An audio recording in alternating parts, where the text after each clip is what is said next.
नमस्कार, दिल्ली लाइव देख रहे हैं आप और मैं हूं आपके साथ आशीष प्रमोद गोस्वामी। गांधी जयंती पर दिल्ली में पीएम मोदी के जन्मदिवस पर शुरू हुआ सेवा समर्पण अभियान लगातार जारी है।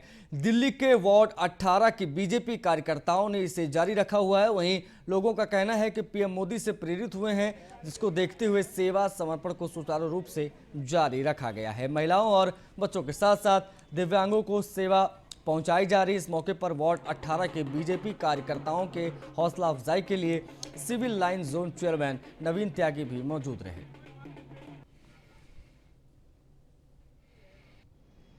बहुत ही कर्मठ, जुझारू और मेहनती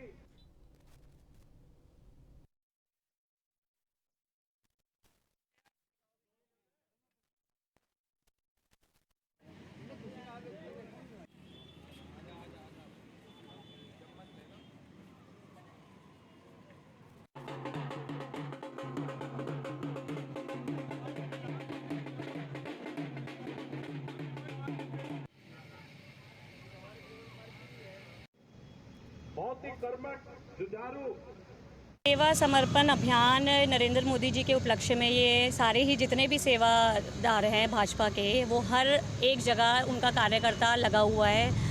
और 7 अक्टूबर को ये समाप्त भी इसीलिए होगा कि नरेंद्र मोदी जी जो 25 साल उनको मुख्यमंत्री बने हुए हो जाएंगे और उनका जन्मदिन के उपलक्ष्य में हमने हर जगह हमारा भाजपा का कार्यकर्ता लगा हुआ है।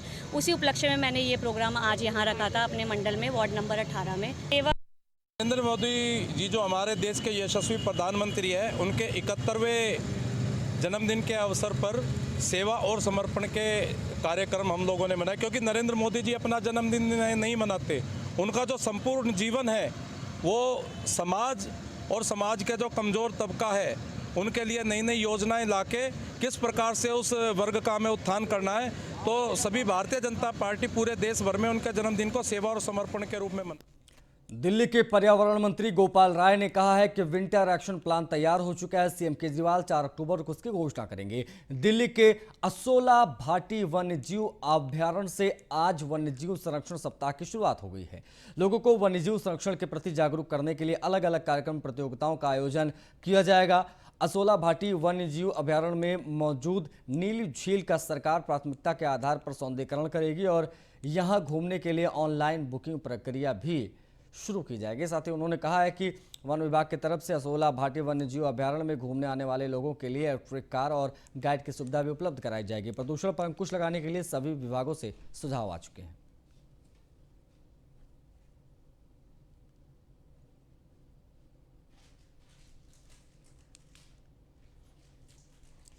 तो दिल्ली सरकार की नई आबकारी नीति के विरोध में रोहतास नगर की सामाजिक, धार्मिक, राजनीतिक संस्थाएं, मार्केट एसोसिएशन और आरडब्ल्यूए के पदाधिकारियों ने मंडोली रोड इंदिरा प्याऊ पर धरना देकर विरोध जाहिर किया और नई आबकारी नीति में तत्काल बदलाव करने की मांग की। इस मौके पर बीजेपी विधायक जितेंद्र महाजन ने कहा कि दिल्ली सरकार रेवेन्यू कमाने के चक्कर में दिल्ली को गर्त में धकेल रही है। दिल्ली सरकार की नई आबकारी नीति के खिलाफ सभी वर्गों से जुड़े लोगों ने धरना देकर विरोध प्रदर्शन करते हुए अपना विरोध जाहिर किया। इस दौरान दिल्ली विधानसभा में नेता प्रतिपक्ष रामवीर सिंह बिधूड़ी ने आम आदमी पार्टी पर जमकर निशाना साधा।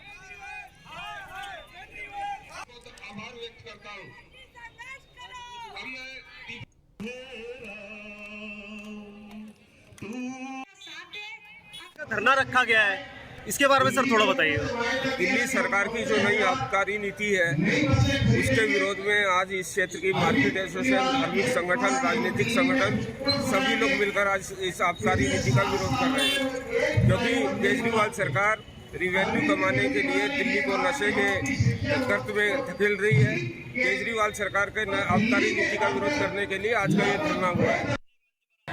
आज उन्होंने केजरीवाल सरकार की जो नई शराब नीति है उसके विरोध में एक जोरदार प्रदर्शन आयोजित किया गया है और इस प्रदर्शन में बड़ी संख्या में महिलाएं उपस्थित हुई हैं इसका विरोध करने के लिए। मैं श्री जितेंद्र महाजन को और महिला सामने उनको बहुत बहुत बधाई देना चाहता हूँ। आज यहाँ पर जो धरना किया गया है दिल्ली के अंदर जो नई शराब नीति केजरीवाल सरकार ला रही है, आज हर व्यक्ति, हर महिला, हर पुरुष दिल्ली की नई शराब नीति के विरोध में है। दिल्ली के मुख्यमंत्री रेवेन्यू की आड़ में इतने अंधे हो गए हैं कि उन्हें दिल्ली के युवाओं की भविष्य नहीं दिख रहा है। पहले आपको एक जानकारी देना चाहता हूँ, ये किसी बीजेपी, कांग्रेस और आम आदमी पार्टी का धरना नहीं है, ये आम जनता का धरना है। आम जनता पहले ही अपने धंधे रोजगार से परेशान है। ठेका खुलने के बाद यहाँ पे शराबी और पढ़ान आदमी आकर व्यापारी और जो जनता यहाँ पर काम करने के लिए आएगी या जो शॉपिंग करने के लिए आएगी उसको परेशान करेंगे। इसके अलावा दूसरा काम नहीं। बढ़ते आगे, सिंधु बॉर्डर पर किसान आंदोलन की वजह से आसपास के गांव के लोगों को आने जाने में काफ़ी परेशानी हो रही है। सुप्रीम कोर्ट ने जब इस मुद्दे पर अपनी टिप्पणी की तो सिंधी बॉर्डर के आसपास के लोगों ने भी किसानों से अनुरोध किया कि किसान रास्ता खोल दें। यहां लोग किसान आंदोलन का कुछ तो समर्थन करते ज़रूर नजर आए, लेकिन वो लोग भी आंदोलन की वजह से हो रही परेशानियों से परेशान हैं। अधिकतर लोगों का यही कहना था कि आंदोलन को किसी दूसरी जगह पर शिफ्ट किया जाए, नहीं तो किसान और सरकार के बीच बातचीत होनी चाहिए। आपको बता दें कि 3 कृषि कानूनों के खिलाफ किसान लगातार 10 महीने से प्रदर्शन कर रहे हैं।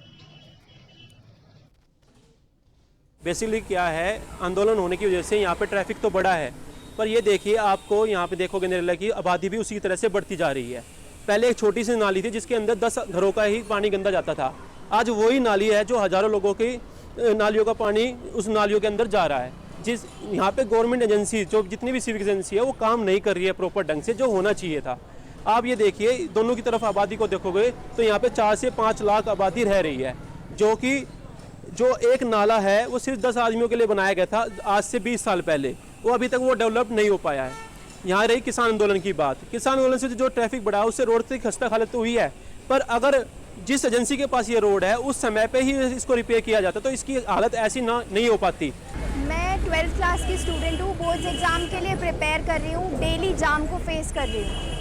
तो मतलब उनको देखना चाहिए कि हमने 1 साल से ज़्यादा उनके राइट को प्रोटेक्ट किया, उनको प्रोटेस्ट की जो राइट है, जो उनका अधिकार है प्रोटेस्ट करने का, उसका सम्मान किया है। तो हमारे पास भी तो कुछ ऐसे ही अधिकार होंगे, तो उन लोगों को, जो किसान वहाँ बैठे हैं, उनको भी थोड़ा सा हमारा देखना चाहिए और हमारे जो अधिकार हैं उनका भी ध्यान रखना चाहिए। वो एक नेशनल हाईवे को ब्लॉक करके इस तरीके से बैठे हैं और वो भी इतने लंबे समय से, तो जो हम लोगों को असुविधा हो रही है वो उनको थोड़ा सा उसका ध्यान रखना चाहिए। आंदोलन की वजह से ये है कि ट्रैफिक इस रोड पर बड़ा चलता है, जिससे आने जाने में व्यवस्था खराब हो रही है। सड़क टूटी पड़ी है और बरसात का पानी भर जाता है, मच्छर पैदा हो रहे हैं। और ये देखो कि जिसका अस्त व्यस्त आने जाने का साधन ही खराब हो तो उसमें जनजीवन अस्त व्यस्त हो जाता है, उसको पहले ठीक कराया जाए।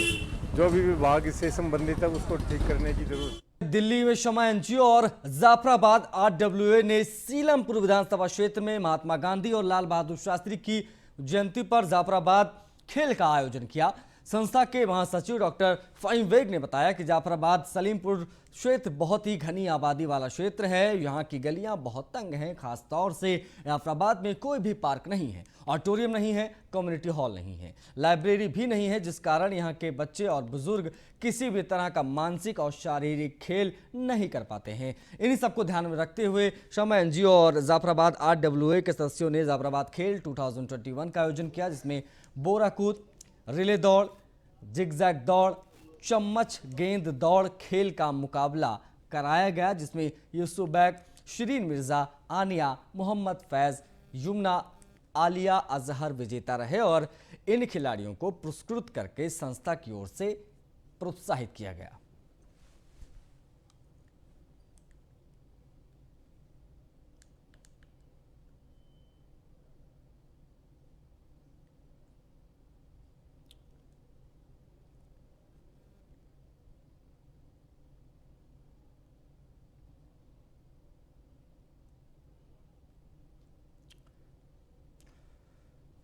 दिल्ली के सीएम अरविंद केजरीवाल के नाम पर बरेली शरीफ में चादर चढ़ाई जाएगी। इसके लिए दिल्ली से चादर भेजी गई है। उर्स कमेटी के चेयरमैन FI इस्माइली ने दरगाह आला हजरत बरेली शरीफ के लिए मुख्यमंत्री अरविंद केजरीवाल की तरफ से दिल्ली उर्स कमेटी के वफ्द को रवाना किया, जो रविवार को आला हजरत के 103वें उर्स मुबारक पर पेश की जाएगी। दिल्ली उर्स कमेटी के चेयरमैन FI इस्माइली ने कहा कि मुख्यमंत्री अरविंद केजरीवाल की चादर को दरगाह पर पेश करने के लिए दिल्ली उर्स कमेटी के सदस्य फ़हीमुद्दीन सैफी, परवेज नूर, मोहम्मद मुस्तफ़ा रवाना होंगे। आपको बता दें कि आला हजरत बरेली शरीफ का 103वां उर्स रविवार से शुरू हो रहा है, जो 3 दिनों तक चलेगा।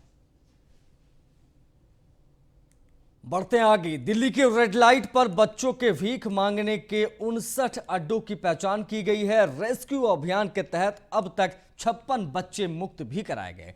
दिल्ली बाल संरक्षण आयोग के चेयरमैन अनुराग कुंडू ने प्रेस कॉन्फ्रेंस में कहा कि दिल्ली हाईकोर्ट ने एक ऑर्डर जारी किया है। हाईकोर्ट ने बाल अपराध से जुड़े 1108 मुकदमे टर्मिनेट कर दिए हैं, जिनमें नाबालिगों के खिलाफ कथित छोटे अपराधों में किशोर न्याय बोर्ड के समक्ष जांच लंबित है और बाकी बचे 795 मामलों में दिल्ली सरकार से रिपोर्ट मांगी गई है। हाईकोर्ट ने किशोर न्याय अधिनियम की धारा 14 के तहत यह आदेश पारित किया है। दिल्ली बाल संरक्षण आयोग ने एक हेल्पलाइन नंबर भी जारी किया है, जिस पर अभी तक 7000 शिकायतें आ चुकी हैं और जिन पर कार्रवाई भी की जा चुकी है।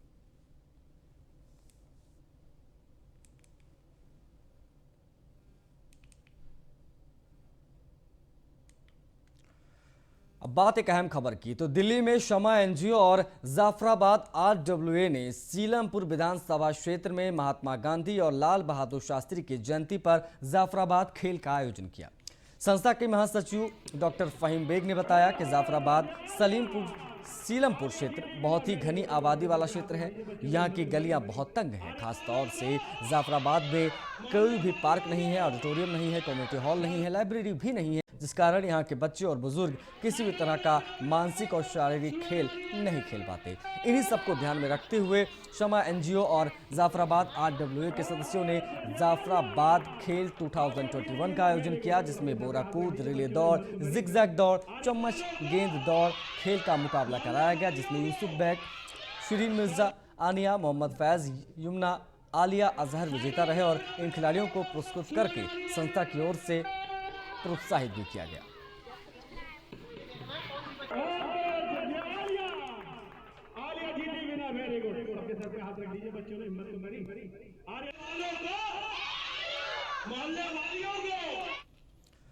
उधर उत्तर पूर्वी दिल्ली के उस्मानपुर थाना इलाके के जगजीत नगर के तीसरा पुस्ता इलाके की फैक्ट्रियों में SDM सीलमपुर की टीम ने छापा मारा। टीम ने 12 यूनिट पर छापेमारी करते हुए फैक्ट्रियों में बाल श्रम के 1.5 दर्जन बच्चों को सकुशल मुक्त कराया। दरअसल इन बच्चों से यहां पर बिंदी बनाने का और शादी के कार्ड बनाने का काम कराया जा रहा था। SDM सीलमपुर शरद कुमार ने इसकी जानकारी देते हुए बताया कि इस पूरे मामले में सूचना के आधार पर NGO की टीम को साथ लेकर कार्रवाई की गई। फिलहाल पुलिस इन सभी बच्चों के परिजनों के बारे में भी जानकारी जुटा रही है।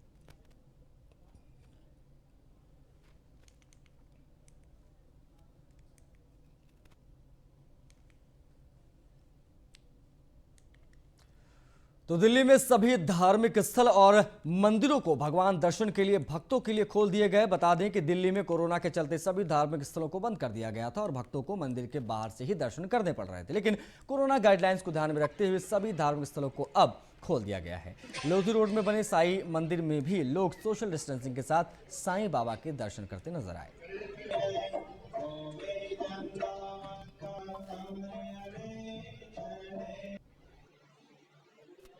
महामारी के चलते हुए सभी धार्मिक स्थलों को बंद कर दिया गया था और मैं इस समय मौजूद हूँ लोधी रोड के साईं बाबा मंदिर में, जहाँ कोरोना के मामले को देखते हुए आज पूरी तरीके से धार्मिक स्थलों को खोल दिया गया है। इस समय देख सकते हैं मेरे पीछे मैं साईं बाबा मंदिर लोधी रोड में जो स्थित है वहाँ पर हूँ और किस तरीके से सोशल डिस्टेंसिंग के साथ यहाँ पर जो है एकाएक करके बाबा के दर्शन करने पड़ने में। आपको बता दूं कि जिस तरीके से कोरोना का जो कहर चल रहा था उससे जो सभी जो भक्त थे वो बाहर से दर्शन करके जा रहे थे, लेकिन जो अब है कई समय के बाद कोरोना महामारी के बाद जो अब जो जितने भी धार्मिक स्थल हैं उनको अब खोल दिया गया है। लगातार जो है आप देख सकते हैं कि सोशल डिस्टेंसिंग के साथ यहाँ पर जो लोग हैं बाबा के दर्शन करने आए हैं, के बाद ही एकाएक करके जो है बाबा के दर्शन करने यहाँ पर दिया जा रहा है। आप देख सकते हैं लोधी कॉलोनी का ये साईं बाबा मंदिर है, जहाँ कई समय से उसको कोरोना महामारी से चलते हुए उसको बंद कर दिया गया था और अब उसको पूरी तरीके से खोल दिया गया है भक्तों के लिए। कैमरामैन रचित के साथ मैं कमल किशोर, न्यूज़ 1 इंडिया, दिल्ली।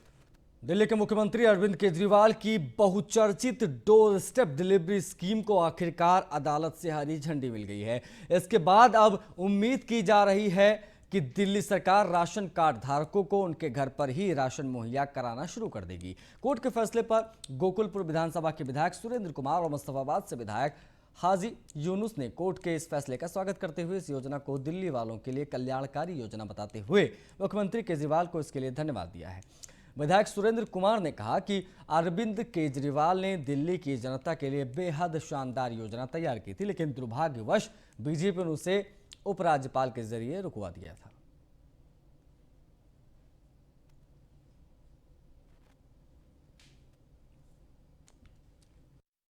और राशन माफिया पे लगाम लगाने के लिए अरविंद केजरीवाल जी ने जो कोशिश करी थी, जिस तरह से 150 से ऊपर काम लोगों के घर बैठे होते हैं, इसी तरह से गरीब जनता, जो औरतें बच्चियां हमारी लाइनों में लगकर राशन लेती हैं, उनको घर बैठे पूरा और अच्छा राशन मिले, इसकी जो पहल करी थी उस पर केंद्र सरकार द्वारा एलजी के जरिए रोक लगा दी गई थी।